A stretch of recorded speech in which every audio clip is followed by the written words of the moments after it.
மாலை வணக்கம். உங்கள் எல்லோருக்கும் மீண்டுமாக இன்னொரு வேத பாடத்தில் உங்களை சந்திக்கின்றேன். சித்திரை புத்தாண்டெல்லாம் கொண்டாடி விடுமுறை நாட்கள். நான் நினைக்கிறேன் ஹாலிடேக்கு எங்கேயும் போயிட்டு வந்திருப்பீர்கள். ஹாலிடே நீங்கள் விடுமுறையில் எங்கேயும் போய் அங்கிருந்து கூட இந்த வேத பாடத்தை பார்க்கலாம். இந்த ஓய்வு நாட்களிலும் கூட நீங்கள் இந்த வேத பாடத்தில் இணைந்து கொண்டதுக்காக மிகவும் நன்றி. ஏனென்றால் தேவனுடைய வார்த்தைக்கும் அவருடைய பிரசனத்துக்கும் ஒரு நாளும் நாங்கள் ஓய்வு கொடுக்க முடியாது. ஏனென்றால் தேவன் அவருடைய பிரசனமும் அவருடைய வார்த்தையும் எங்களுடைய வாழ்க்கையில முதலிடத்தை பெற்றிருக்க வேண்டும். அதை தான் தேவன் விரும்புகின்றார். அதை யாருக்காகவும் அவர் விட்டு கொடுக்கவும் விரும்புவதில்லை. அந்தி கிறிஸ்துவும் அவனது அடையாளமும் என்ற தலைப்பின் கீழ் தான் இந்த வேத பாடத்தை நடத்தி வருகிறோம். இன்றைக்கு 5ஆம் பாகம். நினைக்கிறேன் இந்த நாளிலே இந்த வேத பாடத்தை முடிக்க முடியும் என்று. முடிக்க முடியாவிட்டால் நாங்கள் அடுத்த கிளை தொடர்ந்து முடிக்கலாம். இதில் கடந்து போவதற்கு முன்பதாக வேத பாடத்துக்குள் நாங்கள் ஜெபிப்போம். ஆண்டவரே, இந்த நாளிலும் கூட எங்களை சுகத்தோடும் பலத்தோடும் கூட இந்த வேத பாடத்திலே கலந்து கொள்வதற்கு நீர் தந்த கிருபைக்காக நன்றி. அப்பா, மரியாளை போல மரியாள் கர்த்தாவே, நீர் அவர்களுடைய வீட்டுக்கு வந்தபோது உம்முடைய பாதத்திலே அமர்ந்து உம்முடைய வார்த்தையை கேட்டு உம்முடைய வார்த்தையை புரிந்து கொள்ள அவள் சித்தம் கொண்டார். அதை நீர் மேன்மையாய் கருதினீர். ஆண்டவரே, மரியாள் நலமானதை தெரிந்து கொண்டாள். நலமானது ஒன்றே, அதை மரியாள் தெரிந்து கொண்டாள் என்று சொன்னீர். அது என்னவென்றால் உம்முடைய பாதத்திலே அமர்ந்து உம்முடைய வார்த்தையை கற்றுக்கொள்வது. அந்த வாஞ்சையும் அந்த தாகத்தையும் நீர் எங்களுக்கு கொடுத்திருக்கிறதுக்காக நன்றி. மேல் வைத்திருக்கும் தாகத்தின் நிமித்தமாகவும் உடைய வார்த்தையின் மேல் வைத்திருக்கும் வாஞ்சையின் நிமித்தமாகவும் இந்த நாளிலே உடைய பாதத்திலே அமர்கிறோம். அப்பா, நீர் பேசும் ஒவ்வொரு வார்த்தைகளும் வெறுமையாய் மன்றை திரும்பாது எங்களுடைய வாழ்க்கையிலே அவைகள் மாற்றுதலை கொண்டு வரும். இந்த நாளிலே எங்களோடு கூட தெளிவாக பேசும். ஆவியானவரே, உங்களுடைய உதவி எங்களுக்கு அவசியம். எங்களுக்கு உதவி செய்யும். இந்த வார்த்தை புரிந்து கொள்ள, வார்த்தை கற்றுக் கொடுக்க எனக்கு உதவி செய். முழுவதுமாய் உம்மிலே தஞ்சமாய் இருக்கிறோம். இயேசு கிறிஸ்துவின் வல்லமையுள்ள நாமத்தினாலே ஆமென். சரி, அந்தி கிறிஸ்துவும் அவனது அடையாளமும் என்ற தலைப்பின் கீழ் 5ஆம் பாகத்துக்கு வந்து விட்டோம். அந்தி கிறிஸ்து வருவது அதிக நிச்சயம். அருமையான தேவசபையே, அவன் வருவதற்கான எல்லா ஏற்பாடுகளும் செய்து முடித்து விட்டார்கள். அவன் வருவதுதான் மிச்சமாயிருக்கிறது. அவன் வருவதற்கு வேண்டிய எல்லா பாதைகளும் போடப்பட்டு விட்டது. தொழில்நுட்ப ரீதியாகவோ அரசாங்க ரீதியாகவோ எல்லா விதத்திலும் அந்தி கிறிஸ்து வருவதற்கான எல்லா காரியங்களும் நிறைவேற்றப்பட்டு விட்டது. அப்ப அவன் ஏன் இன்னும் வரவில்லை என்பதற்கு காரணம் இன்று சபை இன்னும் எடுத்துக்கொள்ளப்படவில்லை. அவனுக்கு தடையாக நிற்பது சபை மாத்திரம்தான், வேறு ஒன்றுமே இல்லை. மற்றவைகள் எல்லாம் நிறைவேறப்பட்டு விட்டது. அதை தான் இந்த நாட்களிலே நாங்கள் படித்து வருகிறோம். ஏன்னா அவன் வருவதற்கு பாதையை அமைத்து விட்டார்கள். அவன் வராமல் இருப்பதற்கு காரணம் சபை இன்னும் எடுத்துக்கொள்ளப்படவில்லை. அப்ப என்றைக்கு சபை தயாராகின்றதோ அன்றைக்கு இயேசு கிறிஸ்து நடுவானத்துக்கு வருவார். முதலாவதாக இயேசு கிறிஸ்து பூமிக்கு வருவதற்கும் ஒரு காலம் நியமிக்கப்பட்டிருந்தது. ஏனென்றால் ஆண்டவர் ஏதேன் தோட்டத்திலே பிசாசுக்கு சொன்னார், உன் தலையை அவர் நசுக்குவார். சரியா? அதன் பின்பதாக எத்தனை வருடங்களுக்கு பின்பதாக இயேசு வந்தார். ஏன் அது? ஏனென்றால் இயேசு வருவதற்கு வேண்டிய எல்லா காரியங்களும் தயாராவதற்காக பிதா காத்திருந்தார். ஏனென்றால் அவர் வரும்போது அவர் மரிக்க வேண்டியது எப்படி இருந்தது? ஒவ்வொரு சொட்டு இரத்தத்தையும் சிந்தி அவர் மரிக்க வேண்டியதா இருந்தது. அப்பொழுது ரோமர்கள் ஆட்சி செய்யும் காலத்தில் தான் சிலுவை மரணம் கண்டுபிடிக்கப்பட்டது. அதிலே தான் ஒரு மனுஷன் இரத்தத்தை சிந்தி சிந்தி சிந்தி தன் உடம்பில் இருக்கும் எல்லா இரத்தங்களும் சிந்தப்பட்டதன் பின்பதாக அவன் மரித்து போவான். அது வரைக்கும் ஆண்டவர் காத்திருந்தார். அதே போல இயேசுவினுடைய ரகசிய வருகையான எடுத்துக்கொள்வதற்கு இயேசு காத்து கொண்டிருக்கின்றார். பிதா அவரை அனுப்புவதற்காக காத்து கொண்டிருக்கின்றார். எதற்காக காத்து கொண்டிருக்கிறார்? சபை முழுவதுமாய் தயாராகும் வரைக்கும். இன்றைக்கு சபை, அநேக சபைகளுக்கு இயேசு கிறிஸ்துவின் ரகசிய வருகை குறித்தே தெரியாது. அப்படி ஒன்று இருக்கா பாஸ்டர் அப்படின்னு கேட்கிறாங்க. அப்ப சபை தயாராகும் போதுதான் அந்தி கிறிஸ்து வெளிப்படுவான். அந்தி கிறிஸ்து யார்? பிசாசின் கேட்டின் மகன். பிசாசு அவனுக்கு எல்லா அதிகாரத்தையும் கொடுப்பான். இந்த பூமி, இந்த உலகத்தின் அதிபதி யார்? பிசாசு. இயேசுவே அதை தெளிவாக சொல்லுகிறார். யோவான் 14ஆம் அதிகாரம் 30ஆம் வசனம் என்று விசுவாசிக்கின்றேன். அப்பவும் யோவான் 14ஆம் அதிகாரம் 30ஆம் வசனத்துக்கு திருப்பிக் கொள்ளுங்கள். விசுவாசிக்கிறேன், அதுதான் அந்த வசனம் என்று. பிழை என்றால் மன்னித்துக் கொள்ளுங்கள். யோவான் 14ஆம் அதிகாரம் அதுதான். இனி நான் உங்களுடனே அதிகமாய் பேசுவதில்லை, இந்த உலகத்தின் அதிபதி வருகிறான். பார்க்கிறீங்களா? இயேசு தெளிவாக சொல்லுகிறார், இந்த உலகத்தின் அதிபதி வருகிறான், அவனுக்கு என்னிடத்தில் ஒன்றுமில்லை. அப்ப இந்த உலகத்தை உருவாக்கியவன் பிசாசானவன். பூமியையும் ஆகாயத்தையும் பூமியையும் உருவாக்கினவர் ஆண்டவர். உலகம் என்பது யாரு?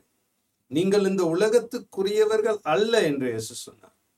அப்போ உலகம் யாரால் உருவாக்கப்பட்டது? பிசாசானவனால். உலகம் என்பது ஒரு ஒரு நடைமுறை. இப்போ தேவனுடைய ராஜ்யம் என்பது, தேவனுடைய ராஜ்யம் கிரியை செய்யும் ஒரு முறை உண்டு. அதிலே கோட்பாடுகள் உண்டு. அதில் இப்படிதான் நாங்கள் நடந்து கொள்ள வேண்டும், இப்படி காரியம். இன்னைக்கு ஒரு நாட்டை எடுத்துக்கொண்டால், ஒரு நாடு எப்படி அந்த நாட்டு கையாளப்பட வேண்டும், அந்த நாட்டிலே ஜனங்கள் எப்படி வாழ வேண்டும், அதன் அதிலே கோட்பாடுகள் இருக்கின்றன. அதே போல் உலகத்தை உருவாக்கியவன் பிசாசானவன். எப்படி? தேவன் சொன்னார் ஆரம்பத்திலே, ஏதேன் தோட்டத்திலே மனுஷன் பார்த்து, அந்த மரத்திலே கனியை புசிக்காதீர்கள், அதை புசிக்கும் போது உங்கள் கண்கள் திறக்கப்படும். அப்ப அது ஒரு அறிவின் கனியாய் இருந்தது. அதை புசித்த போது அவர்கள் ஞானத்திலிருந்து கீழே விழுந்து அறிவை பெற்றுக்கொண்டார். அப்ப அந்த கனியை புசிப்பதற்கு முன்பதாக ஆதாமும் ஏவாளும் தேவனுடைய ஞானத்திலே நிரம்பியிருந்தார். ஆனால் அந்த அறிவின் கனியை புசிக்கும் போது அவர்கள் ஞானத்திலிருந்து கீழே விழுந்து அறிவை மாத்திரம் பெற்றுக்கொண்டார். அந்த அறிவை பயன்படுத்தி இந்த பூமியிலே ஒரு நடைமுறை வாழ்க்கையை பிசாசானவன் கொண்டு வந்தான். ஒரு கிரியை முறையை கொண்டு வந்தான். அதுதான் உலகம். இன்னைக்கு அதுதான் உலகத்தில் உள்ளவர்களாய் இருக்காதீர்கள் என்று, உலகத்தை நேசிக்கிறவன் பிதாவுக்கு எதிரியாய் இருக்கிறான் என்று வசனம் சொல்லுகிறது. அப்ப இந்த உலகத்தின் அதிபதி பிசாசு. அவன் ஒரு கேட்டின் மகனை எழுப்பி, ஒரு மனுஷனை அதற்காக உருவாக்கி அவன் எழுப்பி அவனுக்கு சகல அதிகாரத்தையும் கொடுப்பான். அவன்தான் அந்தி கிறிஸ்து. அவன் இந்த முழு பூமியையும் ஆட்சி செய்வான். சகல அதிகாரமும் அவன் கையில இருக்கும். அவன் கிறிஸ்தவர்களுக்கு எதிரானவனாயிருப்பான், யூதர்களுக்கு எதிரானவனாயிருப்பான். அப்ப அவன் வருவதற்கு நாட்கள் அதிகமாய் இல்லையா இனிமையான தேவ ஜனங்கள்? ஏனென்றால் வேதத்தின் தீர்க்க தரிசனங்களை படிக்கும் போதும், நாங்கள் வாழும் காலங்களை பார்க்கும் போதும், உலகத்தின் நடக்கும் காரியங்களை பார்க்கும் போதும், இயேசு கிறிஸ்துவின் ரகசிய வருகை மிகவும் சமீபமாய் இருக்கிறது. எடுத்துக்கொள்ளப்படுதல் மிகவும் சமீபமாய் இருக்கிறது. அப்ப அந்தி கிறிஸ்துவின் வருகையும் மிகவும் சமீபமாய் இருக்கிறது. அதற்கான அந்தி கிறிஸ்துவின் ஆவி இந்த உலகத்திலே எப்பொழுதோ கிரேசை ஆரம்பித்து விட்டது. அந்த ஆவிதான் அவன் வருவதற்கான எல்லா காரியங்களையும் நிறைவேற்றி முடித்து விட்டது. இனி அவன் வருவது மாத்திரம்தான் மிஞ்சி இருக்கிறது. இப்ப நாங்க 2ஆம் மகா யுத்தத்தை பார்க்கும் போது ஹிட்லர் என்ன செய்தான்? 5 இலக்கங்களை கொண்ட எண்ணிக்கைகளை யூத பிள்ளைகளுக்கு கொடுத்தான். அவர்கள் பிறக்கும் போதே அவனுக்கு கொடுத்தான், அவர்களை அடையாளம் காணும் பொருட்டா. சரி, அது 2ஆம் மகா உலக யுத்தத்தை நீங்கள் பார்க்கும் போது அதிலே தெளிவாக தெரியும். ஹிட்லர் யூதர்களை அடையாளம் காணும் பொருட்டாக 5 எண்ணிக்கை கொண்ட இலக்கத்தை கொண்ட குறிப்புகளை அவருடைய சரீரத்திலே போட்டான் யூதர்களுக்கு.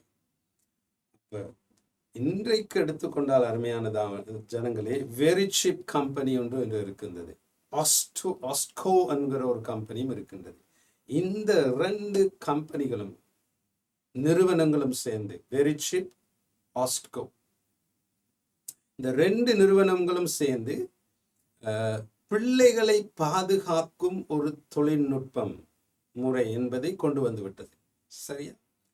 அந்த தொழில்நுட்ப முறையின் அடிப்படை 2012 42 நாடுகள் பிறக்கும் சிறு பிள்ளைகளுடைய சரீரத்திலே இந்த சிப்பை வைப்பதற்கு அனுமதியை கொடுத்து விட்டன. அப்போ ஒரு பிள்ளை பிறக்கும் போதே அந்த பிள்ளையுடைய சரீரத்திலே இந்த சிப்பை வைப்பதற்கு அந்த அரசாங்கங்கள் 42 நாடுகளின் அரசாங்கங்கள் அதிகாரத்தை கொடுத்து விட்டன. அப்ப இன்றைக்கு அநேகமான அந்த நாடுகள் ஐரோப்பிய ஐக்கியத்திலே அங்கத்துவம் வைக்கின்ற நாடுகளாக இருக்கின்றன. அப்ப இன்றைக்கு நாங்கள் இலங்கை தேசத்தை பார்த்து கொண்டால், ஒரு பிள்ளை பிறந்தால் நாங்கள் ஒரு பீடியாட்ரிஷியன்கிட்ட போய் அவர் ஒரு ஃபைல் ஒன்று கொடுப்பாரு. பிள்ளைக்கு அந்த பிள்ளையோட அந்த பிறந்த குழந்தையோட எல்லா விதமான தகவல்களும் அந்த ஃபைல்ல இருக்கும். ஒவ்வொரு முனையும் அந்த டாக்டரை பீடியாட்ரிஷியனை பார்க்க போகும்போது அந்த ஃபைலையும் தூக்கி கொண்டு போவார்கள் பெற்றோர்கள். ஏன்னா அதுல தான் இந்த பிள்ளையுடைய எல்லா விதமான தகவல்களும் இருக்கும். அதுக்கு என்ன வேக்சின் கொடுத்துருக்கு, என்ன மருந்து கொடுத்துருக்கு, எவ்வளவு உயரம், எவ்வளவு பாரம், எல்லாம் அதிலே குறிக்கப்பட்டிருக்கும். ஒவ்வொரு முறையும் போகும்போது குறிப்பிடுவார்.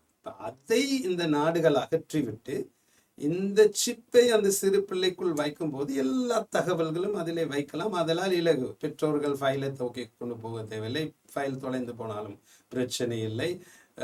எங்கு போனாலும், உலகத்தில் எங்கு போனாலும் இதனை ஸ்கேன் பண்ணி அந்த பிள்ளையுடைய தகவல்களை எல்லாவற்றையும் பார்த்துக்கணும். அந்த நிலைமைக்கு கொண்டு வந்து விட்டார். அப்ப எவ்வளவு துரிதமாக உலகம் அந்த கிறிஸ்துவின் வருகையை குறித்து முன்னேறி கொண்டிருக்கிறது என்பதை கிறிஸ்தவர்கள், சபைகள் அலட்சியமாயும் அறியாதவர்களாக இருக்கிறார்கள். இது எல்லாம் அவனுடைய வருகைக்கு அடையாளம். அருமையான தேவச்சனங்கள் தான் அந்த பாடத்தின் தலைப்பை வைத்து அந்த கிறிஸ்துவும் அவனது அடையாளம். சரியா? அப்ப இன்றைக்கு நாங்கள் இவைகளை பார்க்கும் போது நாங்கள் தொழில்நுட்பம் எவ்வளவு வளர்ச்சி அடைந்திருக்கிறது என்று வியப்படைகிறோம். வேதத்தின் தீர்க்க தரிசனம் நிறைவேறுகிறதே என்பதை குறித்து யாருமே கவலைப்படுவதில்லை. பாருங்க எப்படி தொழில்நுட்பம் முன்னேறிடுச்சு. ஒண்ணு பிறந்தோடனே அந்த பிள்ளைக்குள்ள சிப்பை வச்சிடறாங்க இல்லைங்கன்னு பெருமைப்பட்டுக்கணும். ஆனால் கிறிஸ்தவர்கள் வேதத்தின் தீர்க்க தரிசனங்கள் நிறைவேறுகின்றனவே, ஆண்டவரின் வருகை சமீபமாகின்றதே என்பதை குறித்து யோசிப்பதே இல்லை. இதுதான் ஒரு கவலைக்கிடமான ஒரு காரியம். இன்றைக்கு நான் இந்த பூமியிலே ஏதாவது ஒரு தொழில்நுட்ப வளர்ச்சியை குறித்து சொல்லுகிறார்கள் என்றால் நான் பார்ப்பது இது எப்படி வேதத்தின் தீர்க்க தரிசனத்துக்கு ஒத்ததாய் இருக்கிறது என்பது, இது எப்படி அவருடைய வருகைக்கு நமக்கு அடையாளமாய் மாறுகின்றது என்பதுதான் நான் முதலாவது பார்ப்பேன். அப்ப அருமையான தேவஜனங்களே, நாங்கள் ஒவ்வொரு தொழில்நுட்ப வளர்ச்சியும் வரும்போது இன்னொரு அடி அந்தி கிறிஸ்துவின் வருகைக்கும் இயேசு கிறிஸ்துவின் ரகசிய வருகைக்கும் இன்னொரு அடிக்கு எடுத்து வைக்கிறோம் என்பதை நாங்கள் மறந்துவிடக் கூடாது. சரியா? நான் ஒரு அட்வர்டைஸ்மெண்ட் ஆங்கிலத்திலே நான் பார்த்தேன், துபாய் தேசத்திலே. அதில் சொல்லுகிறார்கள், ஆங்கிலத்தில் இப்படிதான் இருக்குது: forget mobile phones, get ready to be chipped. எட்டிசலாட் என்ற அந்த கம்பெனியுடைய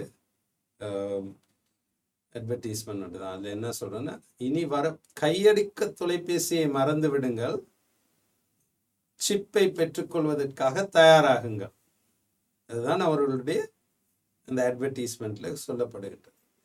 அதில் சொல்லுகிறார்கள், கிரேட் ஆர் சிப்ட், அப்படின்னா மிகவும் பெரியவர்கள் இதை பெற்றுக்கொள்வார்கள் என்பதை ஒரு அபிப்பிராயத்தை அவர்கள் முன்னே வைக்கிறார்கள்.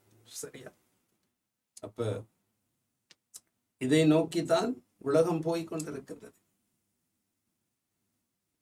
அப்ப நாங்கள் கிறிஸ்தவர்களாகிய நாங்கள் அறிவின்மையினாலே அழிந்து போகக்கூடாது. இன்னைக்கு தேவனுடைய பிள்ளைகள் அறிவின்மையினாலே அழிந்து போக, இதுதான் வசனம் சொல்லுங்க. அப்போ இன்றைக்கு உலகத்தில் எல்லா பாகங்களையும் நீங்கள் பார்த்தீங்கன்னா, அமெரிக்காவை எடுத்துக்கொண்டா அமெரிக்க ஐக்கிய தேசத்தை பார்த்தீங்கன்னா பென்டகன் தான் அவருடைய இராணுவத்தின் தலைமையகம்.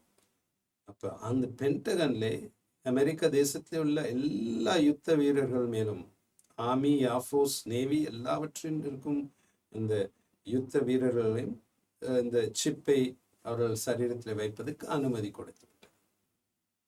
சரி, அப்போ கொஞ்சம் யோசித்து பாருங்க.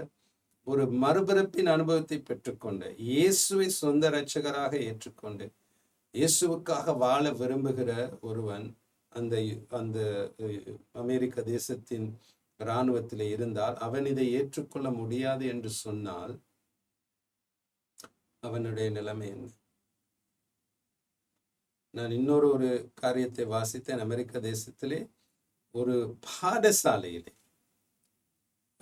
அவர்கள் எல்லா மாணவர்களுக்கும் இந்த சிப்பை போட வேண்டும் என்று ஒரு தீர்மானத்தை எடுத்து விட்டார்கள். அப்போ ஒரு மறுபிறப்பின் அனுபவத்தை பெற்றுக்கொண்ட ஒரு கிறிஸ்துவ குடும்பத்திலிருந்து வருகின்ற ஒரு மகள் அந்த பாடசாலையிலே படித்தாள். அவருடைய பெற்றோர்கள் அதை எதிர்த்தார்கள். அப்போ பாடசாலை சொன்னது இல்லை, அதுக்கு நாங்கள் கேட்க முடியாது, கட்டாயமாக இந்த சிப்பை போட்டு தான் ஆகணும். அப்போ அவர் அமெரிக்க தேசத்தின் கோர்ட்ஸுக்கு இந்த கேஸ் ஒன்றை ஃபைல் பண்ணி வழக்கு தாக்குதல் செய்து நீதிமன்றத்துக்கு போன போது நீதிமன்றம் கொடுத்த தீர்ப்பு என்னவென்றால், உங்களுக்கு இதை வைக்க முடியாவிட்டால் வேறொரு பாடசாலைக்கு போங்க, இந்த பாடசாலையில உங்களுடைய பிள்ளையை நீங்கள் படிக்க வேண்டும் என்றால் கட்டாயமாக இதை நீங்கள் செய்துதான் ஆக வேண்டும். அப்படிப்பட்ட ஒரு சூழ்நிலைக்கு தான் இந்த உலகம் வருகிறது. சரி, அருமையான தெய்வ ஜனங்களே, இதனாலதான் நான் சொல்லுகிறேன், கர்த்தருடைய எடுத்துக்கொள்ளப்படுதலிலே கட்டாயமாய் நாங்கள் பங்குள்ளவர்களாய் இருக்க வேண்டும். அதிலே பங்குள்ளவர்களாய் நாங்கள் இருக்காவிட்டால் கட்டாயமாக இந்த சிப்பை ஏற்றுக்கொள்ளவே தான் வேண்டிய ஒரு சூழ்நிலை வரும். இந்த அந்த கிறிஸ்துவின் அடையாளத்தை உங்களுடைய நெற்றியிலும் உங்களுடைய கைகளிலே பெற்றுக்கொள்ள வேண்டிய கட்டாயம் அவசியமாய் வரும். அது இல்லாமல் இந்த பூமியிலே வாழ முடியாது. அதனால் தான் எடுத்துக்கொள்ளப்படுதலே போவதற்கு தயாராகுங்கள் என்று நான் இந்த வேத பாடத்தை உங்களுக்கு நடத்துகிறேன். இப்ப இன்னைக்கு ஸ்வீடன் நாட்டை எடுத்துக்கொண்டால் ஸ்டாக்ஹோம், அவர்கள் எல்லோருமே, இந்த தேசத்தில் இருக்கும் எல்லோருமே இந்த சிப்பை ஏற்றுக்கொள்ள வேண்டும் என்ற ஒரு நிலைமைக்கு வந்து விட்டார். இப்ப இன்றைக்கு ஸ்டாக்ஹோம் ஸ்வீடனுக்கு போனா உங்களுடைய கார்டையோ உங்களுடைய பணத்தையோ பாவிக்க முடியாது. கிட்டத்தில் ஒரு குடும்பத்தோடு கூட நான் கரைத்து கொண்டிருக்கும்போது அவர்கள் ஸ்வீடன் தேசத்துக்கு அவங்க சொன்னா, பாஸ்டர் நம்ம ரொம்ப கஷ்டப்பட்டு போயிட்டோம், பணம் ஒரு இடத்துலையும் எடுக்கிறாங்கல்ல, கார்டு ஒரு இடத்துலையும் எடுக்கிறாங்க. அவங்க இருந்த அந்த இடத்துல, வேறு இடங்கள்லன்னா சில இடங்கள்ல எடுக்கிறாங்க, அவங்க இருந்த அந்த டவுன்ல அது எடுக்கவே மாட்டேங்கிறாங்க. அந்த சூழ்நிலைக்கு தான் உலகம் வந்து கொண்டு இருக்கு. அப்போ ஸ்காண்டினேவியன் கண்ட்ரீஸ் என்று சொல்லுவோம்னா, ஸ்காண்டினேவியன் கண்ட்ரீஸ்னா ஸ்வீடன், ஃபின்லாந்து, டென்மார்க், நார்வே, ஐரோப்பிய ஐக்கிய யூனியத்தில் இருக்கின்ற நாடுகள், இவைகள் எல்லாம் இதை நோக்கி மிகவும் மும்முரமாக முன்னேறி கொண்டிருக்கின்றன. சரியா?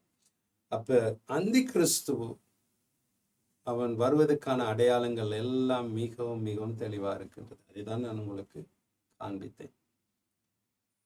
அப்ப இது நிஜம், அருமையான தெய்வ ஜனங்களே, இது ஒரு கட்டுக்கதை அல்ல, இது நிஜமாய் நடக்க போகின்ற காரியம். ஏனென்றால் அதற்கு நிழலாய் இருக்கின்ற எல்லா காரியங்களும் அந்த நிஜத்தை நோக்கி கொண்டுதான் போய்கொண்டிருக்கின்றது. அப்ப இந்த சிப்பை நாங்கள் எடுக்காமல் இதிலே நாங்கள் தப்பிக்க வேண்டும் என்றால் கட்டாயமாய் நாங்கள் கர்த்தருடைய இரகசிய வருகையான எடுத்துக்கொள்ளப்படுதலில் பங்குள்ளவர்களாக இருக்க வேண்டும். இது உங்களுக்கு அவசியம் இல்லை, எனக்கும் அவசியம் இல்லை. ஏனென்றால் அந்தி கிறிஸ்து வரும்போது நாங்கள் இங்கே இருக்க போவதில்லை. ஆனால் உங்களுடைய அறிவுக்காக நான் இந்த காரியங்களை சொல்லுகிறேன். ஒருவன் இந்த சிப்பை ஏற்றுக்கொண்டால், இந்த அந்தி கிறிஸ்துவின் அடையாளம் ஏற்றுக்கொண்டால் அவனுக்கு என்ன நடக்கும் என்பதை பார்ப்போம். அதன் பின்பதாக எங்களுடைய இரகசிய வருகைக்கு நாங்கள் எங்களை எப்படி தயார்படுத்திக் கொள்வது என்பதை பார்த்துவிட்டு அந்த வேத பாடத்தை முடிப்போம். சரியா? அப்போ ஒருவன் இந்த அந்தி கிறிஸ்துவின் அடையாளமாகிய இந்த சிப்பை ஏற்றுக்கொண்டால் அவனுக்கு என்ன நடக்கும்? வெளிப்படுத்தின விசேஷம் 16ஆம் அதிகாரத்துக்கு திருப்பினார். 16ஆம் அதிகாரம் 2ஆம் வசனத்துக்கு.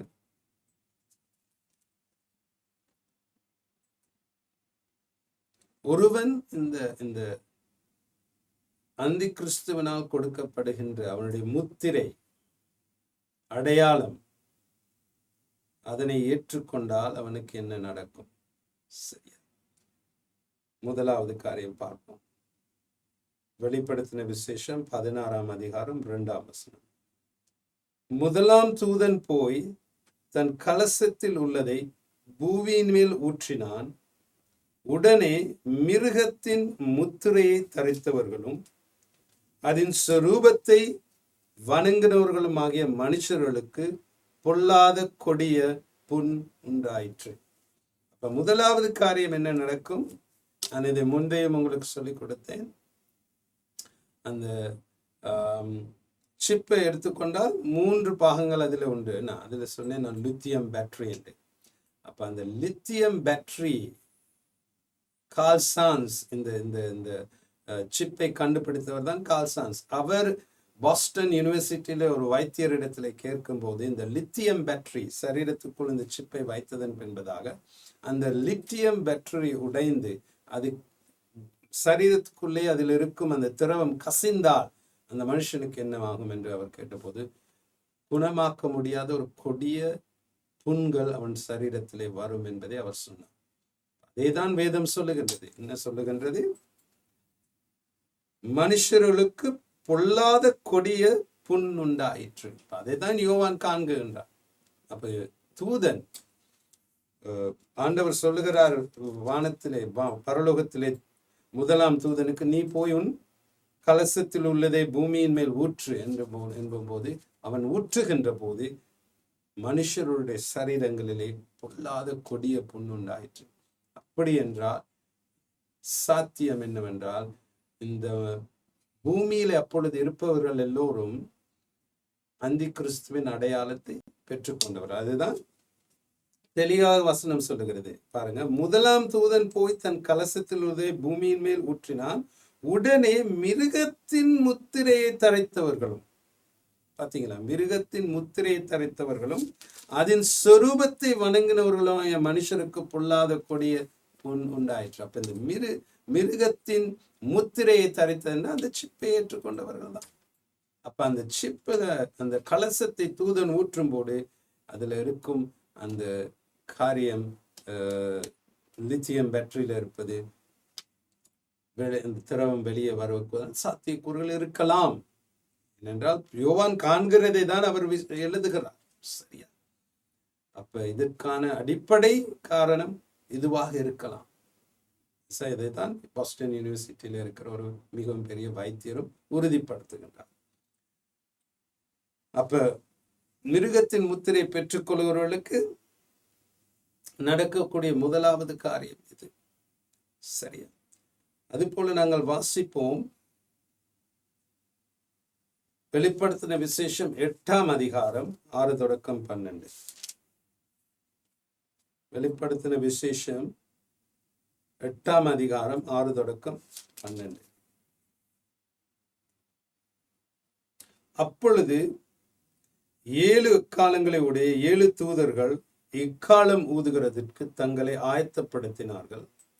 முதலாம் தூதன் இக்காலம் ஊதினான்.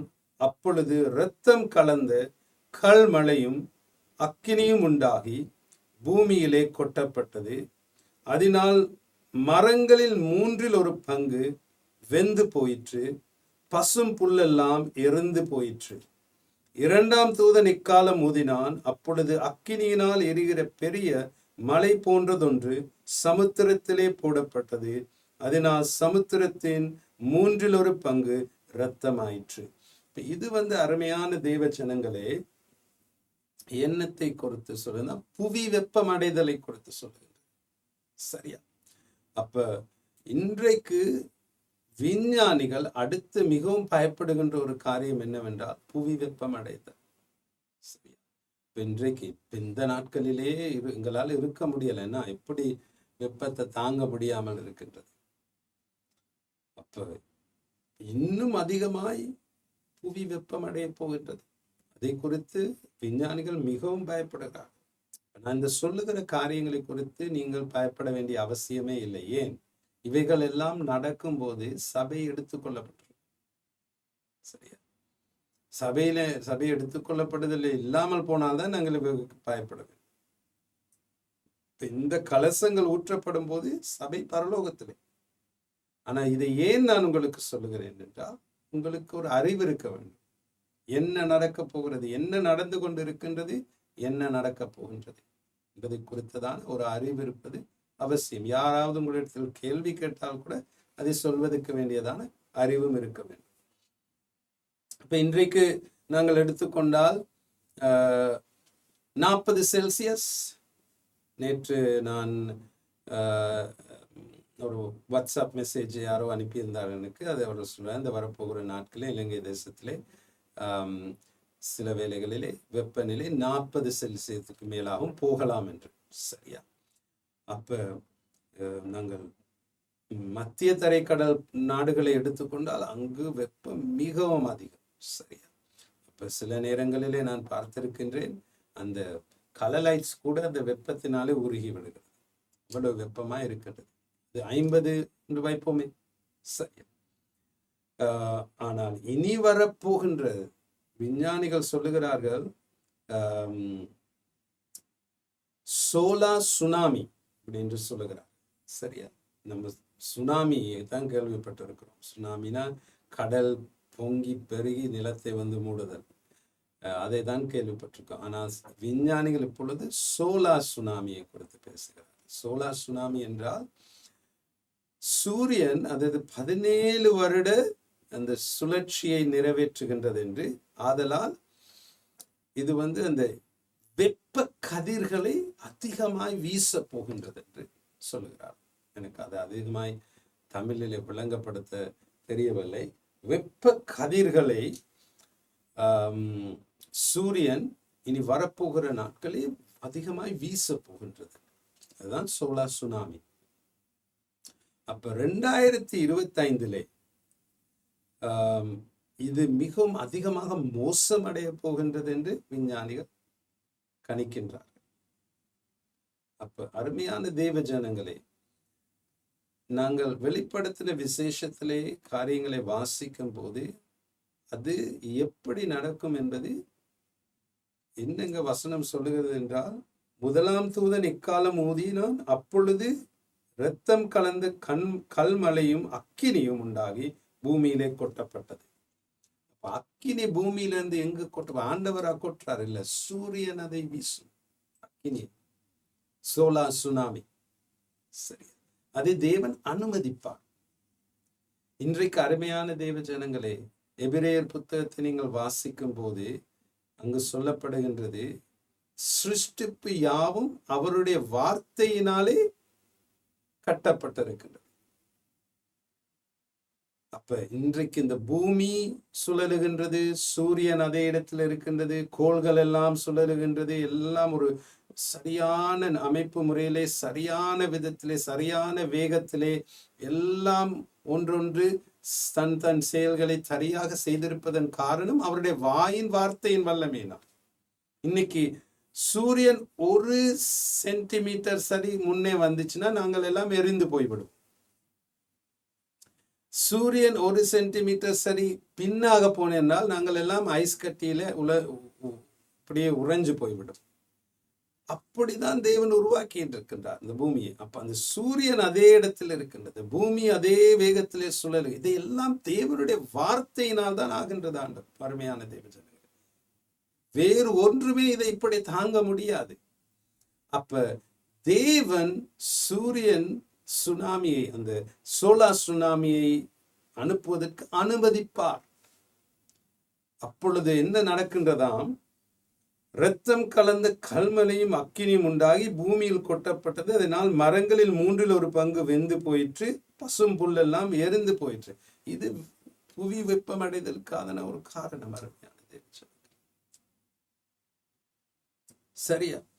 அப்ப இந்த புவி வெப்பமடைதல் ஒரு உலகத்துக்கு மிகவும் பெரிய ஒரு பிரச்சனையாக மாறப்போகின்றது என்பதை விஞ்ஞானிகள் கணிக்கின்றார். இன்றைக்கு உலகம் எங்கும் எடுத்துக்கொண்டால் வெப்பமடைதனாலே அநேக ஜனங்கள் மரித்து போகிறார்கள்.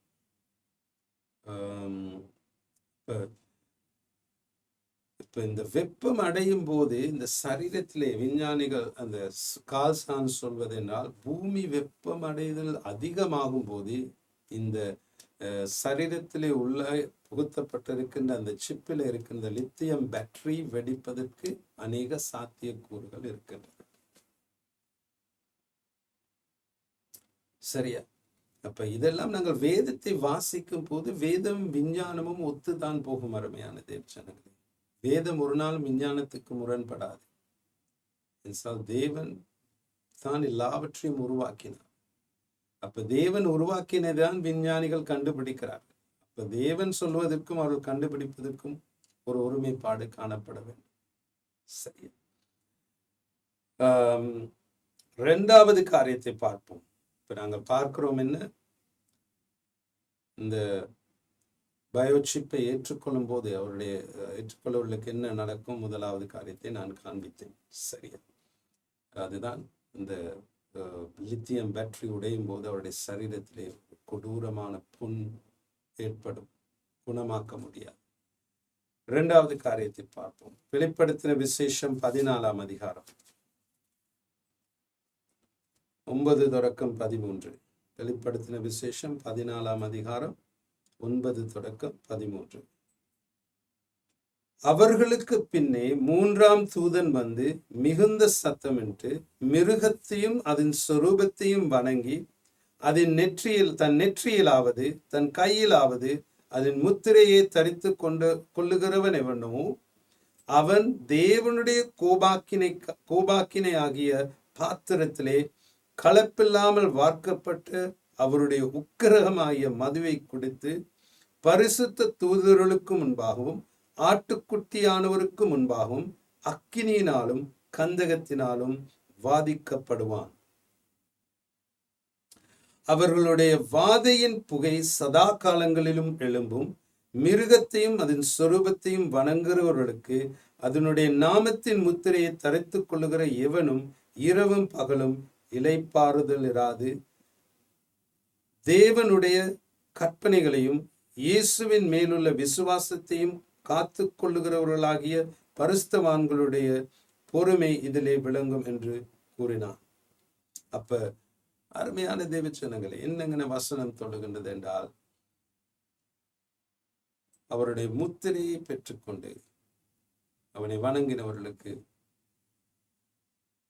அழிவுதான். அதன் பின்பதாக அவர்களுக்கு எதிர்பார்ப்பே இல்லை. சதா காலமாய் அக்கினி கடலிலே தள்ளப்படுவார்கள் என்று வேதம் சொல்லுகின்றது. இப்ப இன்றைக்கு நானும் நீங்களும் பரிசுத்த ஆவியினாலே முத்திரையிடப்பட்டிருக்கிறோம் என்று வேதம் தெளிவாக சொல்லுகின்றது.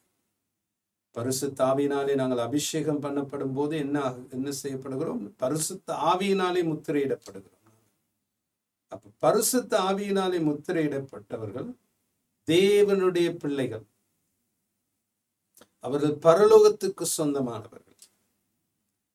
அந்தி கிறிஸ்துவினாலே முத்திரையிடப்பட்டவர்கள் பிசாசுக்கு சொந்தமானவர்கள், நரகத்துக்கு சொந்தமானவர்கள். இதுதான் வித்தியாசம். இப்ப பிசாசானவன் ஆண்டவர் எதை செய்கிறாரோ அதை அப்படியே காப்பி பண்ணி அவனும் செய்வான். அப்ப ஆண்டவர் தன்னுடைய பிள்ளைகளை பரிசுத்த ஆவியினாலே முத்திரையிடுகிறார். பிசாசானவன் அந்தி கிறிஸ்து கூட அவனுடைய முத்திரையை அவனுடைய பிள்ளைகளின் மேல் வைக்கிறான். அப்ப இந்த முத்திரையை எடுத்து கொண்டு விட்டோம் என்றால் தேவனுக்கும் அவர்களுக்கும் தொடர்பே இல்லை. அதன் பின்பதாக யார் முத்திரைகளை எடுத்துக் கொள்ளுகிறார்களோ அவர்கள் நிரந்தரமாய் தேவனிடத்திலிருந்து பிரிக்கப்படுகிறார்கள். ஆதலால் ரகசிய வருகையாக எடுத்துக் கொள்ளப்படுதலிலே கைவிடப்பட்டால் இரத்த சாட்சியாக அந்த முத்திரை எடுத்துக்கொள்ளாமல் மறிக்க வேண்டும். அப்படி மறிக்காவிட்டால் கட்டாயமாக அவனுடைய அந்தி கிறிஸ்துவனுடைய முத்திரையை எடுத்துக் கொள்ளப்பட வேண்டும். அந்தி கிறிஸ்துவின் முத்திரை எடுத்துக் கொள்ளப்படும் போது வேதம் என்ன சொல்கிறது? அவர்கள் தேவனுடைய கோபாக்கினையாக பாத்திரத்தில் கலப்பில்லாமல் வார்க்கப்பட்டவர் அவருடைய உக்கிரமாய மதுவை கொடுத்து பரிசுத்த ஸ்தூதர்களுக்கு முன்பாகவும் ஆட்டுக்குட்டியானவர்களுக்கு முன்பாகவும் அக்கினியினாலும் கந்தகத்தினாலும் பாதிக்கப்படுவார். அப்ப அதன் பின்பா நிரந்தரமாக தேவனிடத்திலிருந்து பிரிக்கப்படுவார். இந்த அடையாளத்தை எடுத்துக்கொள்ளும் போது அப்ப தேவன் ஆதியிலே ஏதேன் தோட்டத்திலே ஒரு சோதனையை ஆதாமுக்கும் ஏவாளுக்கும் வைத்தார். என்ன? இந்த கனியை புசிக்காதீர்கள், இந்த கனியை தொடாதீர்கள், கனி உங்களுக்கு வேண்டாம், அதுக்கும் உங்களுக்கும் சம்பந்தமே இல்லை, அதிலிருந்து தூரமாயிருங்கள். என்ன நடந்தது? ஆதாமும் ஏவாளும் எதை தேவன் செய்ய வேண்டாரோ என்று சொன்னாரோ அதை தான் செய்தார்கள். அந்த கனியை எடுத்து புசித்தார்கள், அதில் பங்கு பெற்றினார்கள். அதனால் தேவனிடத்திலிருந்து நிரந்தரமாய் பிரிக்கப்பட்டார்கள். அதே போல தேவன் இப்பொழுது நம்மளுக்கும் ஒரு சோதனை வைத்திருக்கிறார். என்ன? அந்தி கிறிஸ்துவின் காரியங்களிலே இடைப்படாது. உங்களை இந்த உலகத்திலிருந்து பிரித்துக் கொள்ளுங்கள். உலகத்துக்கு சொந்தமானவர்களாய் மாறாதீர்கள். உங்களுடைய மனதை புதுப்பித்து மறுரூபமாகுங்கள். இந்த உலகத்துக்கு ஒத்த வேஷம் தெரியாதீர்கள் என்ற கற்பனையை எங்கள் மத்தியில வைத்திருக்கிறார். அதையும் கேட்டுவிட்டு ஆதாம் ஏவாளை போல் போய் உலகத்திலேயே கட்டி பிடிச்சுக்கிட்டு புரண்டு எழும்பிக்கிட்டு கிடந்தா கட்டாயமா வெகு சீக்கிரத்துல உலகத்தை போல் மாறிவிடுவீர்கள். அதன் பின்பதாக அந்தி கிறிஸ்து வந்தாலும் தெரியாது, எடுத்துக்கொள்ளப்படுதல் நடைபெற்றதும் தெரியாது. அவனுடைய அடையாளத்தை, அந்தி கிறிஸ்துவின் அடையாளத்தையும் ஃபேஷன் என்றும் தொழில்நுட்ப வளர்ச்சி என்றும் அதை எடுத்துக்கொண்டு நிரந்தரமாய் கர்த்தரிலிருந்து பிரிக்கப்படுகிறது. அதனால் ஜாக்கிரதை, கவனமாயிருங்கள். உலகம் எங்கே போய்கொண்டிருக்கிறது சுதாரித்துக் கொள்ளுங்கள். காலத்தையும் நேரத்தையும் அறிந்து கொள்ளுங்கள். எந்த காலகட்டத்திலே இருக்கிறீர்கள் என்பதை புரிந்து கொள்ளுங்கள். தயார்படுத்திக் கொள்ளுங்கள், தயாராகுங்கள் அவருடைய வருகைக்காக. இதைதான் நான் சொல்லுகிறேன். சரியா? மூன்றாவது காரியம். முதலாவது, இந்த அந்தி கிறிஸ்துவின் அடையாளத்தை பெற்றுக்கொண்டால் அவர்களுக்கு ஏற்படுவது சரீரத்திலே குணமாக்க முடியாத கொடிய புண்ணுண்டாகும். இரண்டாவது, நிரந்தரமாய் தேவனிடத்திலிருந்து பிரிக்கப்பட்டு அக்கினியும் கந்தகமான கடலிலே தள்ளப்படுவார்கள். மூன்றாவது காரியம் பார்ப்போம். வெளிப்படுத்தின விசேஷம் 19ஆம் அதிகாரம் 19 தொடக்கம் 21. வெளிப்படுத்தின விசேஷம் 19ஆம் அதிகாரம் 19 தொடக்கம் 21. பின்பு மிருகமும் பூமியின் ராஜாக்களும் அவருடைய சேனைகளும் குதிரையின் மேல் ஏறி இருக்கிறவரோடும் அவருடைய சேனையோடும் யுத்தம் பண்ணும்படிக்கு கூட வர கண்டேன். அப்பொழுது மிருகம் பிடிக்கப்பட்டது. மிருகத்தின் முன்பதாக செய்த அற்புதங்களினால் அதன் முத்திரையை தரித்தவர்களையும் அதன் சொரூபத்தை வணங்குகிறவர்களையும் மோசம் போக்கின கள்ள தீர்க்கதரிசி கூட பிடிக்கப்பட்டான். இருவரும் கந்தகம் எரிகிற அக்கினி கடலிலே உயிரோடு தள்ளப்பட்டார்கள். மற்றவர்கள் குதிரையின் மேல் ஏறினவருடைய வாயிலிருந்து புறப்படுகிற பட்டயத்தினால் கொல்லப்பட்டார்கள். அவருடைய மாம்சத்தினால் பறவைகள் யாவும் திருப்தி அடைந்தன. சரி, அப்ப கடைசி யுத்தம், அதுதான் ஆமகடன் யுத்தம் என்று சொல்லுவோம். சரியா? அப்ப அந்த யுத்தத்திலே அந்தி கிறிஸ்துவும் அவனுடைய கள்ள தீர்க்கதரிசியும் அவனுடைய யுத்த வீரர்கள் எல்லோரும் முழுவதுமாய் நிர்மூலமாக்கப்படுவார்கள். அவர்கள் அக்கினி கடலிலே தள்ளப்படுவார்கள். சரியா? அப்ப இன்றைக்கு அநேக தேவனுடைய பிள்ளைகள் ஏன் இப்படிப்பட்ட செய்திகளுக்கு செவி கொடுப்பதில்லை? இன்றைக்கு அருமையான தேவ ஜனங்களை, ஒரு பைபிள் ஸ்டடியை பயங்க சொல்லுங்க. கர்த்தர் உன்னை 100 விதமாய் ஆசீர்வதிப்பார். கர்த்தர் உன் எல்லைகளை விரிவாக்குவார். இன்னொரு பைபிள் ஸ்டடி வாங்கிலே அநேக பேர் பங்கு பெற்றுவார். ஒரு அப்படிப்பட்ட ஒரு கூட்டத்தை வைக்கும் போது, அற்புத கூட்டம், அடையாளங்கள் நிறைந்த கூட்டம், ஆசீர்வாத மழை பொழியும் கூட்டம்னு வச்சா அநேக பேர் வருவாங்க. கடைசி கால செய்தினா ஒருத்தனும் வருவாங்க, 2-3 பேர் உட்கார்ந்துருப்பாங்க. ஏன்? ஜனங்களுக்கு இன்னைக்கு தங்களுடைய சரீரத்தின் இச்சைகளை நிறைவேற்ற வேண்டும் என்பதுதான் அவருடைய வாஞ்சை. ஆவிக்குரிய மனுஷனை குறித்தும் தன்னுடைய ஆத்மாவின் ஆதாயத்தை குறித்தும் கவலையே இல்லை.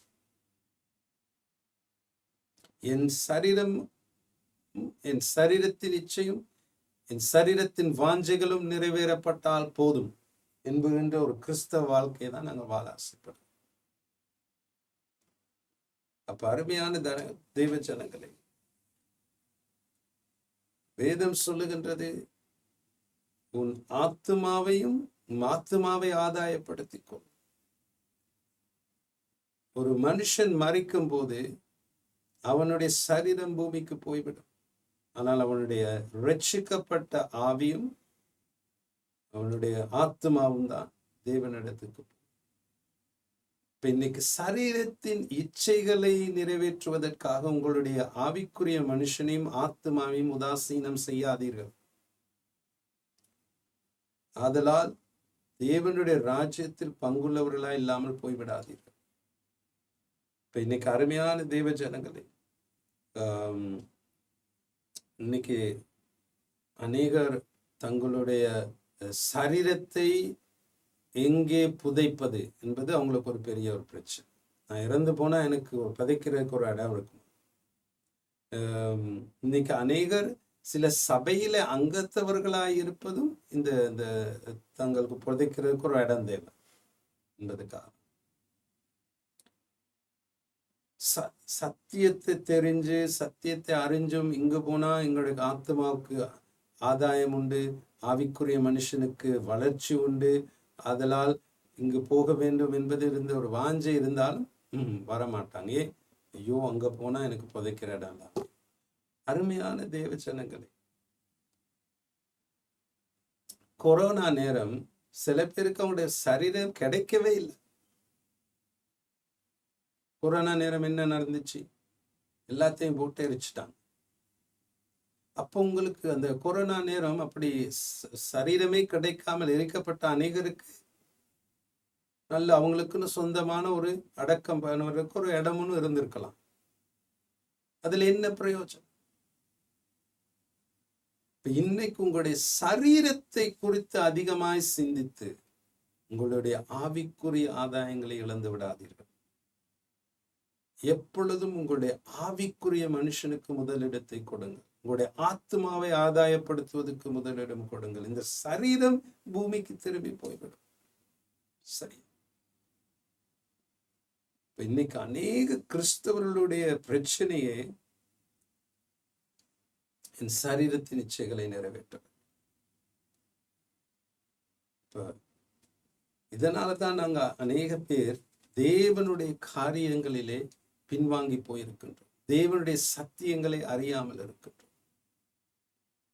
தேவனுடைய சத்தியங்களை சொல்லிக் கொடுக்கின்ற சபையிலே பங்குள்ளவர்களாய் இல்லாமல் இருப்பது காரணம் ஏன்? சரீர ரீதியான காரியங்கள் எனக்கு இல்லாமல் போய்விடும். அதுதான் அவருடைய நோக்கம். நான் இந்த சபைக்கு போனா என் பிள்ளைக்கு ஸ்கூல் இல்லாமல் போய்விடும். இந்த சபையில இருக்கிறனாலதான் எனக்கு ஸ்கூல் இருக்கு. அருமையான தேவ ஜனங்களே, இந்த பிள்ளை அந்த ஸ்கூல்ல இருக்கலாம், ஆனால் அந்த பிள்ளை ஆவிக்குரிய வளர்ச்சி இல்லாமல் உலகத்துக்குள் போய்விட்டால், அதனால் நீங்கள் பெற்றோர்கள் உங்களுடைய வாழ்க்கையும் உங்களுடைய பிள்ளைகளுடைய வாழ்க்கையும் ஆவிக்குரிய வளர்ச்சிக்கு முதலிடத்தை கொடுங்க. என்ன மிஞ்சி மிஞ்சி இவ்வளவு காலம் இந்த உலகத்துல இருக்க போகிறோம். அப்போ ஒரு தீர்மானம் எடுக்கும் போது உங்களை குறித்தும் உங்களுடைய மனைவி குறித்தோ கணவனை குறித்தோ உங்களுடைய பிள்ளைகளை குறித்தோ உங்களுடைய குடும்பத்தை குறித்தோ ஒரு தீர்மானத்தை எடுக்கும் போது முதலாவது நீங்கள் சிந்திக்க வேண்டிய காரியம் ஆவிக்குரிய காரியம், மாம்ச ரீதியான காரியம் அல்ல. இன்றைக்கு நான் ஒரு தீர்மானம் எடுக்க வேண்டும் என்றால் நான் முதலாவது சிந்திப்பது இது என் ஆவிக்குரிய வாழ்க்கைக்கு எந்த விதத்திலே ஆதாயமாயிருக்கும், இது ஆவிக்குரிய வாழ்க்கைக்கு ஆசீர்வாதமாய் இருக்குமா பாதகமாய் இருக்குமா, இது தேவனண்டை நான் கிட்டி சேர்வதற்கு வழிவகுக்குமா தடையாயிருக்குமா. ஏனென்றால் தேவன்தான் என்னுடைய வாழ்க்கையிலே முதலாவது. அப்படித்தான் நாங்கள் தீர்மானம் எடுக்க வேண்டும். பிசாசு மிகவும் வஞ்சிக்கின்றவன். அருமையான தேவன், ஆண்டவர் அக்கினி கடலை, நரகத்தையும் அக்கினி கடலையும் உருவாக்குனது பிசாசும் அவனுடன் விழுந்து போன தூதர்களுக்கும். ஆனால் அவன் தனியாக போக விருப்பமில்லை. தான் கூட எவ்வளவு அதிகமான மனுஷர்களை, தேவனுடைய பிள்ளைகளை கொண்டு போக முடியுமோ அவ்வளவுக்கு அதிகமாக அவன் கொண்டு போக வாஞ்சிக்கின்றான். அப்ப நாங்கள் அதற்கு உடந்தையாய் இருந்து அவனோடு கூட போகாமல் இருக்க வேண்டும். சரியான தீர்மானங்களை எடுக்க வேண்டும். இப்ப இன்றைக்கு எங்களுடைய ஆசை என்னவென்றால், எங்கள் காதுகளுக்கு இனிமையாய் இருக்கின்ற பிரசங்கங்களை பிரசங்கிக்கின்ற ஊழியக்காரர்கள் அவசியம். கர்த்தர் உன்னை ஆசீர்வதிப்பார், கர்த்தர் உன்னை அரவணைப்பார், அவசியம்தான். ஆனா எந்த நாளும் 365 நாளும் அதையே கேட்டுக்கிட்டு இருந்தா கடைசியில கர்த்தர் எதற்காக உன்னை அழைத்தார் என்பதே தெரியாமல் போய். கர்த்தர் உன்னை தாளாட்டுவார். இப்படிப்பட்ட பிரசங்கங்களையும் இப்படிப்பட்ட போதகர்களையும் கேட்பதுதான் உங்களுக்கு மிகவும் ஆசை. 2 தீமோத்தேயு 4:3. 2 தீமோத்தேயு 4:3.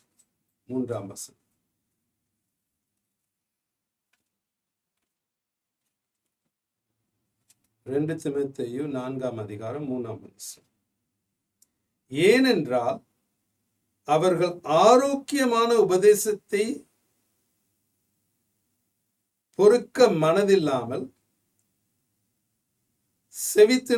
செவித்திறன் உள்ளவர்களாகி தங்கள் சுய இச்சைக்கேற்ற போதகர்களை தங்களுக்கு திரளாய் சேர்த்து கொண்டு சத்தியத்துக்கு செவியை விளக்கி கட்டுக்கதைகளுக்கு சாய்ந்து போகும் காலம் வரும். திரும்பவும் வாசிக்கிறேன். இது பவுலடியார் எழுதுகிறார் தீமோத்தேயு. தீமோத்தேயு எபேசு சபையில ஒரு பாஸ்டராக இருக்கின்றார். என்ன சொல்லுகிறார் அவர்? தங்கள் சுய இச்சைக்கேற்ற போதகர்களை தங்களுக்கு திரளாக சேர்த்து கொண்டு, தங்களுடைய சுய இச்சையை நிறைவேற்றிக் கொள்வதற்காக அப்படிப்பட்ட போதகர்களை தங்களுக்கு திரளாக சேர்த்து கொண்டு சத்தியத்துக்கு செவியை விளக்கி கட்டுக்கதைகளுக்கு சாய்ந்து போகும் காலம் வரும். நீயோ எல்லாவற்றிலும் மனத்தெளிவுள்ளவனாயிரு, தீங்கு அனுபவி, சுவிசேஷனுடைய வேலையை செய், உன் ஊழியத்தை நிறைவேற்று. அருமையான தெய்வ ஜனங்களே, இன்றைக்கு நாங்கள் இருக்க காலகட்டத்தில் என்ன நடக்கிறது தெரியுமா? தங்களுடைய சுய இச்சையை நிறைவேற்றிக் கொள்வதற்காக தங்களை சுற்றி ஒரு போதகர்கள் கூட்டத்தை உருவாக்கி வைத்துக் கொள்கிறார். நீ பாவம் செய்தாலும் பரவாயில்ல, இயேசு உன்னை ஆசீர்வதிப்பார். நீ பாவம் செய், பிரச்சனை இல்லை, அவர் உன்னுடைய பாவத்துக்காக ஏற்கனவே இரத்தத்தை சிந்தி விட்டார். இது கிருபையின் காலம். அதனால் நீ எப்படி வேணாலும் நீ வாழலாம். நீ சிகரெட் குடி, நீ சாராயம் குடி. பவுல் தீமோத்தேயுக்கும் சொன்னாரு, கொஞ்சம் திராட்சை ரசத்தை எடுத்துக்கொள், அதனால நீ கொஞ்சம் எடுத்தா பரவாயில்ல, பிரச்சனை இல்லை, குடிக்கலாம்.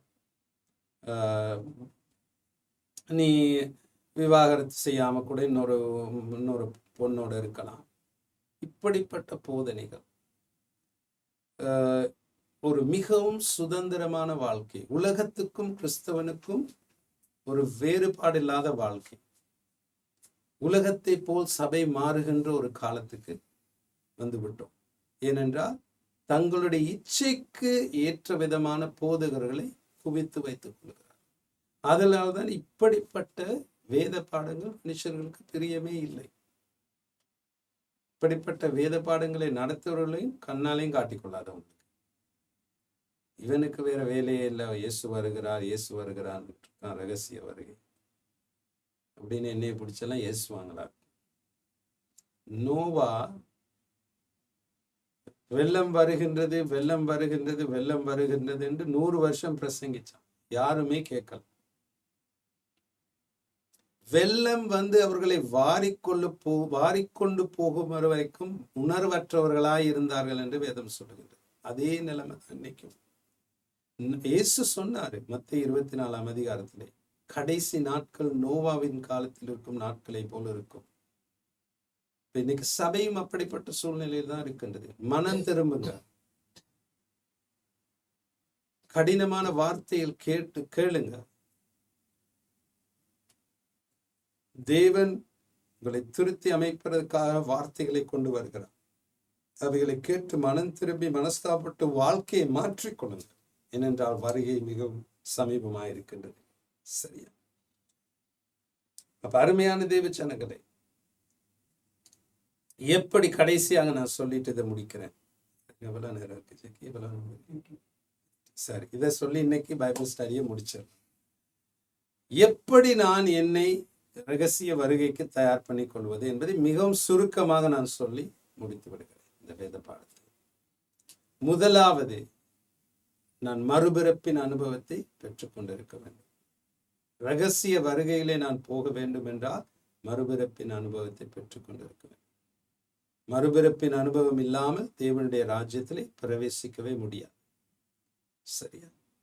born again experience. இரண்டாவது, முழுக்க ஞான ஸ்நானம் எடுத்திருக்கு. அது ஒரு கட்டளை, தேவன் கொடுத்த கட்டளை. அவர் கட்டளை கொடுக்கும் போது அதுக்கு கீழ்ப்படிதல் அவசியம். மூன்றாவது காரியம், பரிசுத்த ஆவியினாலே அபிஷேகம் பண்ணப்பட்டு முத்திரையிடப்பட்டிருக்க வேண்டும். பரிசுத்த ஆவியானவரின் அபிஷேகம் தேவையில்லை பாஸ்டர் அப்படின்னு சொன்னா, எப்படி நீங்கள் முத்திரையிடப்பட போகிறீர்கள்? உங்களுடைய எடுத்துக்கொள்ளப்படுதலில் நீங்கள் பங்குள்ளவர்களாக இருக்க வேண்டும் என்றால் பரிசுத்த ஆவியினாலே முத்திரையிடப்பட்டவர்களாக இருக்க வேண்டும்.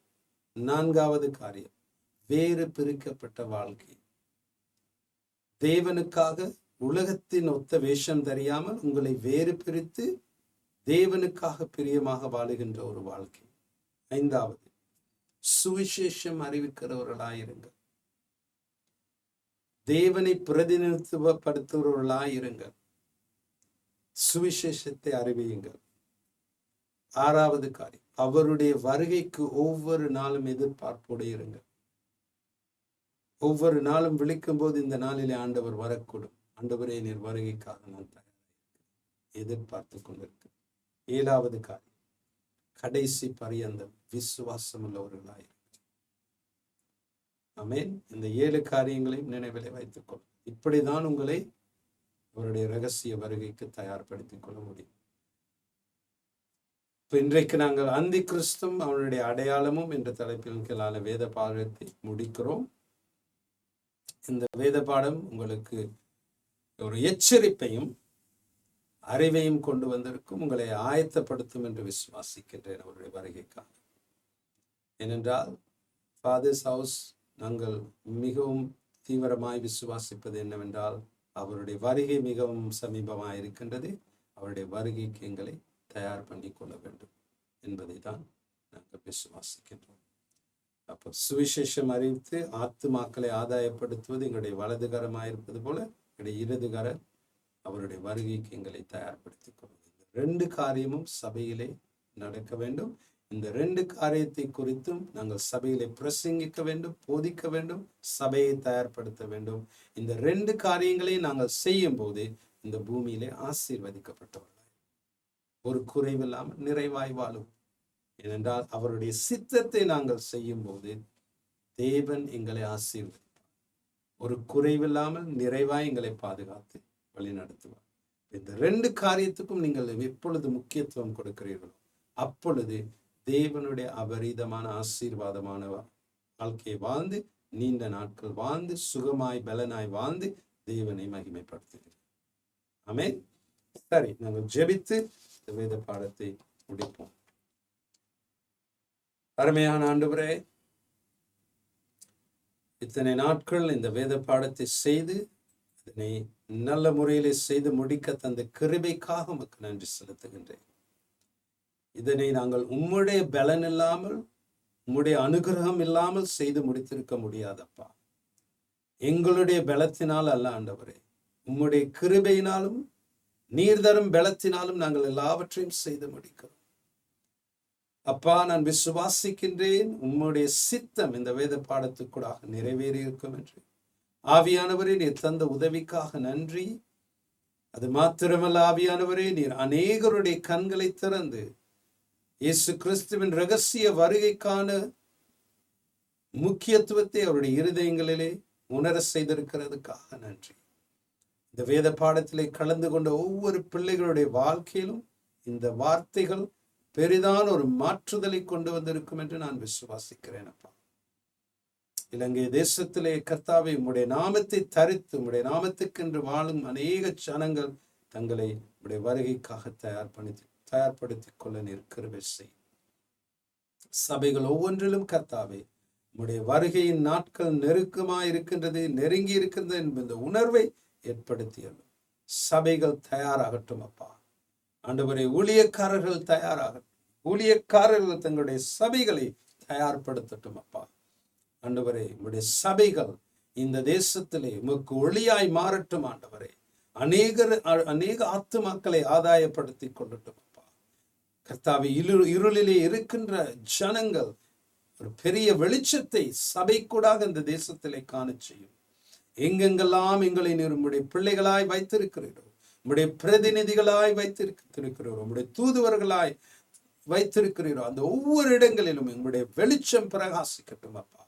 அநேகர் இந்த வெளிச்சத்துக்குள், இருளில் இருக்கிறவர்கள் வெளிச்சத்துக்குள் கடந்து வரட்டும் ஆண்டவரே. ஆத்தும ஆதாயத்துக்காக எங்களை எழுப்பி அருளும் ஆண்டவரே. அதற்கு வேணையான வாஞ்சையும் தாகத்தையும் எங்களுடைய இருதயங்களை ஏற்படுத்தியும் கர்த்தாவே, உம்முடைய ஆத்தும ஆதாயத்திலும் உம்முடைய வருகையிலும் நாங்கள் பங்குள்ளவர்களாயிருப்பதற்கு எங்களை தயார் பண்ணும் போது எங்களுக்கு நீர் பரிபூர்ண சுகத்தையும் பலத்தையும் தந்து எங்களுடைய கரங்களின் பிரயாசங்களை ஆசீர்வதித்து ஒரு ஆசீர்வாதமான வாழ்க்கையை வாழ நீர் கிருபை செய்வீரப்பா. அநேகருக்கு ஆசீர்வாதமாய் எங்களை மாற்றுவீரானவரே. நன்றி கர்த்தாவே, நீ செய்து வருகின்ற இந்த எழுப்புதலின் காரியங்கள் எங்களுடைய வாழ்க்கையிலே நன்றியோடு கூட துதிக்கிறோம். கடைசி பரியந்தம் இந்த ஓட்டத்தை நாங்கள் சரியாக ஓடி முடிக்க எங்களுக்கு கிருபை தார்.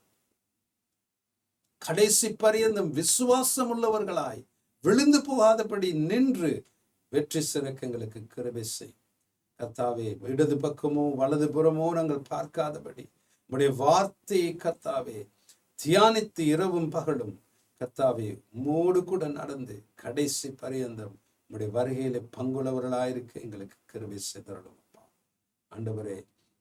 கடைசி நாட்களிலே அநேக தெரிந்து கொள்ளப்பட்டவர்களும் விழுந்து போவார்கள் என்று உம்முடைய வசனம் சொல்லுகிறது. கர்த்தாவே, நாங்கள் தெரிந்து கொள்ளப்பட்டவர்களாகிய நாங்கள் விழுந்து போகாதபடி எங்களுடைய இருதயங்களிலே ஒவ்வொரு நாளும் பேசும், எங்களை உணர்த்தும் அப்பா. மோடு கூட கடைசி பரியந்தம் வரை ஓட கிருபை செய்யும் கர்த்தாவே. பரிசுத்த ஆவியானவருக்காக நன்றி. எங்களோடு கூட அவர் எப்பொழுதும் இருக்கின்றதுக்காக நன்றி. அவர் எங்களை தேற்றி எங்களை பலப்படுத்தி எங்களுக்கு கற்றுக் கொடுக்கிறவராயிருக்கிறதுக்காக நன்றி. பரிசுத்த ஆவியானவருடைய பிரசனத்துக்காக நமக்கு நன்றி சொல்கிறோம். இந்த நாளுக்காக நன்றி அப்பா. எல்லா துதியும் கனமும் மகிமையும் ஸ்தோத்திரமும் உம்முடைய நாமத்துக்கே, இயேசு கிறிஸ்துவின் வல்லமையுள்ள நாமத்தினாலே இவைகளை கேட்டுக்கொள்கிறோம் பரமபிதாவே. ஆமென். ரொம்ப நன்றி. இத்தனை நாட்கள் எங்களோடு கூட இந்த வேத பாடத்திலே கலந்து கொண்டதற்காக. நாங்கள் அடுத்த கிழமை ஒரு ஓய்வு எடுத்துவிட்டு இன்னும் ஒரு புதிய ஒரு தலைப்பின் கீழே மீண்டும் உங்களை நான் சந்திப்பேன். இன்னொரு புதிய வேத பாடத்திலே. கர்த்தர் தாமே உங்களை ஆசீர்வதிப்பாராக. வருகின்ற வெள்ளிக்கிழமை எங்களுடைய பெரிய வெள்ளி ஆராதனை ஸ்ரீலங்கா ஃபவுண்டேஷன் ஹாலிலே 9 மணிக்கு நடைபெறுகிறது. மும்மொழியிலும் இந்த ஆராதனை நடைபெறும். நீங்கள் ஒரு சபைக்கு போகாதவர்களாக இருப்பீர்களாகில் வெள்ளிக்கிழமை 9 மணிக்கு ஸ்ரீலங்கா ஃபவுண்டேஷன் இன்ஸ்டிடியூட் ஹாலுக்கு வாருங்கள். ஆராதனையிலே பங்கு கொள்ளுங்கள். தேவனுடைய இயேசு கிறிஸ்துவின் மரணத்துக்கூடாக எங்களுக்கு கிடைத்த வெற்றியை நாங்கள் அனுபவிப்போம். அதில் பங்குள்ளவர்களாய் மாறுவோம். அது மாத்திரமல்ல, உயிர்த்தெழுதல் ஞாயிறு அன்றே 9 மணிக்கு ஸ்ரீலங்கா ஃபவுண்டேஷன் இன்ஸ்டிடியூட்டில் எங்களுடைய ஆராதனை 3 மொழிகளிலும் நடைபெறும். அதன் பின்பதாக சபையின் ஐக்கியம் இருக்கின்றது.